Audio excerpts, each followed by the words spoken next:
Salut les frérots, déjà le 50e épisode de RDM aujourd'hui, édition spéciale avec ma tronche, en plus on va fêter les 80 000 abonnés. Allez, on perd pas plus de temps, RDM format court, c'est parti. Et on commence aujourd'hui par le Paris Saint-Germain avec bien sûr le dossier Neymar. Comme je vous le dis depuis plusieurs jours, tout est prêt, tout est bouclé et il sera présenté mardi. Il signera alors un contrat de 5 ans avec une année en option. Le Brésilien a selon Mundo Deportivo déjà annoncé la nouvelle à ses coéquipiers et pourrait le faire publiquement dès demain. Le prince du Qatar voudrait lui accueillir lui-même Neymar et qu'il passe sa visite médicale au centre médical Aspetar. L'UEFA ont quant à eux annoncé que les Parisiens devront vendre pour rester dans les clous du fair play financier. Le PSG qui pourrait aussi revenir à la charge sur série selon si les Niçois se qualifient ou non pour la Ligue des Champions. Si non qualification, les Parisiens repartiront à l'attaque.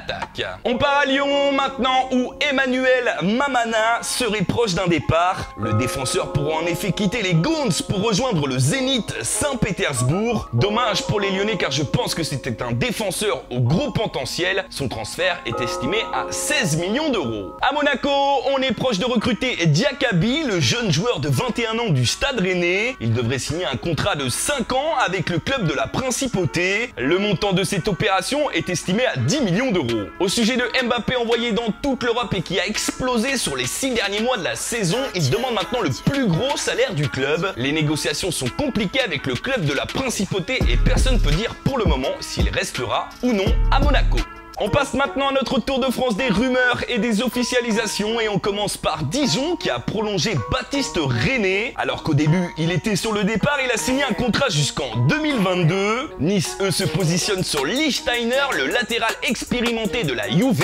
Anissé Abel lui intéresse fortement le FC Nantes alors qu'il joue actuellement au Ludogorets. Pour finir, Saint-Etienne a émis une offre de 5 millions d'euros pour Hassan Diousé, milieu défensif de l'Empoli, alors que le LOSC aurait abandonné la piste menant à Caicedo. On part maintenant à l'étranger où en Angleterre, Arsenal insiste pour Thomas Lemar et aurait proposé plus de 50 millions d'euros. C'est la 3e offre des Gunners, mais les Monégasques ont déjà annoncé qu'ils ne voulaient pas vendre l'ancien Canet. Conte, lui, du côté de Chelsea, ne compte pas arrêter son mercato tout de suite et se serait renseigné sur Renato Sanchez, le milieu de terrain portugais. Alors qu'on avait parlé d'un accord entre les Rossoneri du Milan AC et le Bayern, il pourrait finalement partir en Angleterre.